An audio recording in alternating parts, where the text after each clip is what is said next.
Welcome to Miss Perry's online physics lectures. Today's lecture will be on free fall. An object in free fall is being affected by gravity. And in the special case of gravity, you're accelerating at a constant value called g. Gravity here on Earth is always going to be equal to 9.81 meters per second squared. Now, since this is a constant value, it can be found on the front page of your reference table. And what that means, since this is an acceleration, it tells us how much the velocity changes per time. So this means that an object will gain or lose 9.81 meters per second of speed each second. So every second the velocity changes by 9.81 meters per second.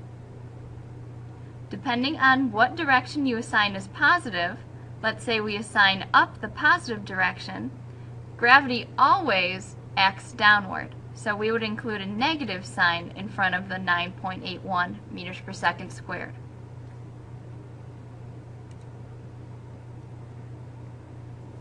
If I were to throw a ball upward from the palm of my hand, and I call up my positive direction, initially it's going to have some large velocity leaving my hand. And the acceleration due to gravity is always going to act downward. As that object travels upward, notice how the velocity is getting smaller. That's because the object is slowing down. If your acceleration vector is pointing in the opposite direction of your velocity vector, that means that the object is slowing down, until it eventually comes to a stop at 3 seconds. Notice how the acceleration vector never changes. It remains the same size and it's always pointing downward. That is because the acceleration due to gravity does not change. It's a constant value of 9.81 meters per second squared. As that object falls back down into the hand, since it's traveling downward, our velocity vector is now pointing downward. And since acceleration and velocity are pointing in the same direction, my object is speeding up.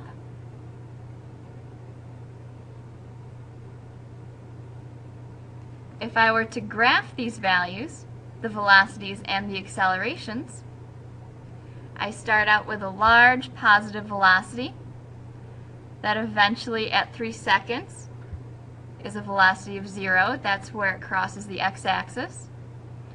And then my velocities are getting larger and larger in the negative direction.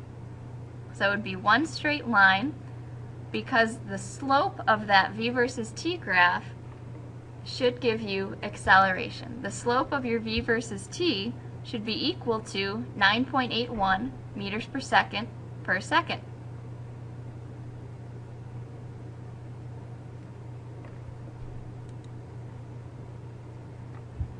Let's look at this practice problem. If you drop a ball from rest from the top of a cliff and we call up the positive direction, how fast will it be going after 3 seconds? We could use an equation, but in this case, let's map out exactly what time and speed are doing. Remember, if something's accelerating by 9.81 meters per second squared, each second the velocity is changing by 9.81. So if my object starts from rest and it's falling, each second that velocity is getting bigger by 9.81 meters per second.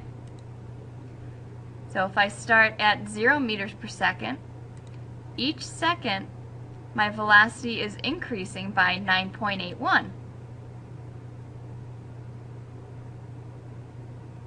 Again, if I add 9.81, at 2 seconds, I'd be going 19.6 meters per second, and by 3 seconds, I would be going 29.4 meters per second.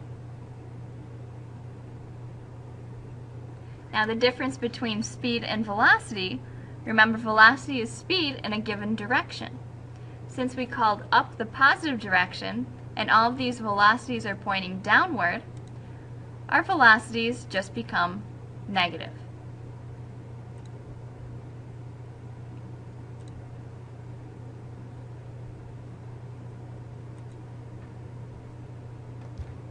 A ball is thrown straight up in the air with a speed of 29.4 meters per second and returns to the ground. Draw a motion diagram with velocity and acceleration. When drawing a motion diagram for this situation, my initial velocity is going to be 29.4 meters per second. And just like with the previous question, remember each second that you draw your velocity vector, the velocity is going to change by 9.81 meters per second. Each second, the velocity changes by 9.81 meters per second.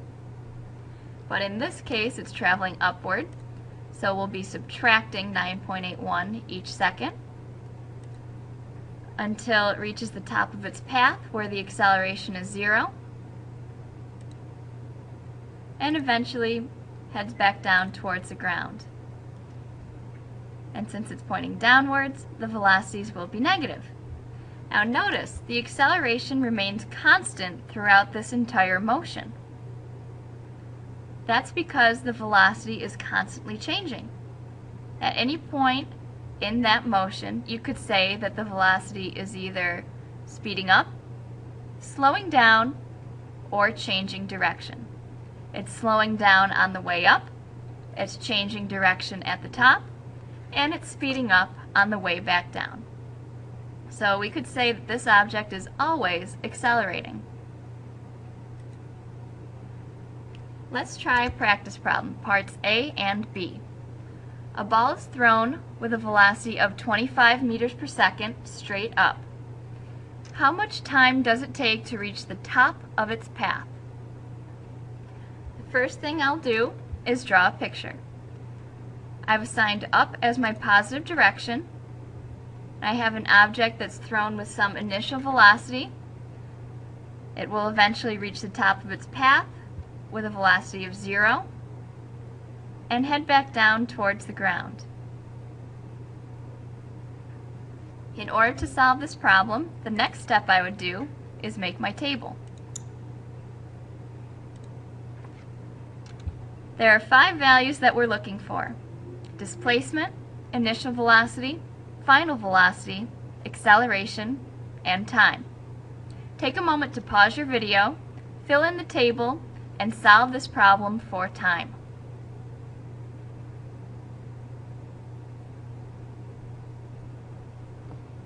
Let's fill in our table. Displacement is unknown. We have an initial velocity of 25 meters per second. Since we're figuring out how much time it takes to reach the top of its path, our final velocity is the velocity at the top of the path, which would be 0 meters per second. It's being accelerated by gravity, and since gravity is pointing downward, we have negative 9.81 meters per second squared as our acceleration, and we are solving for time. So we have 3 variables, VI, VF, and A, and we're solving for time. So we'd like to find an equation that has those 4 variables in it. If I look on the back page of my reference table, I could find this equation.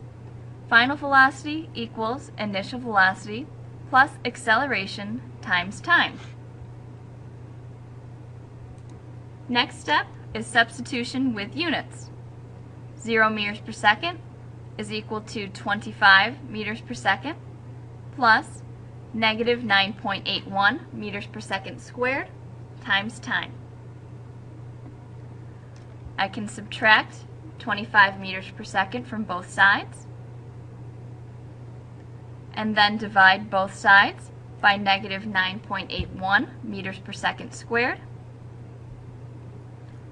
to get my final answer, a time of 2.5 seconds.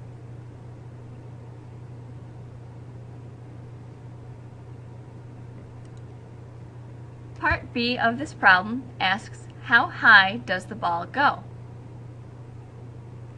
We've already filled in 4 out of our 5 variables in our table.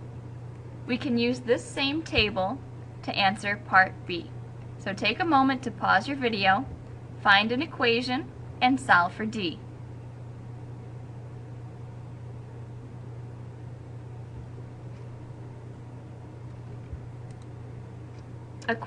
An equation you could have chosen: displacement is equal to initial velocity times time plus 1/2 acceleration times time squared. Substitution with units: 25 meters per second times 2.5 seconds plus 1/2 times negative 9.81 meters per second squared times 2.5 seconds squared. Don't forget to square time here. Simplified, you're taking 62.5 meters minus 30.7 meters to get a final displacement of about 32 meters. And since it's positive, that means our displacement is upward.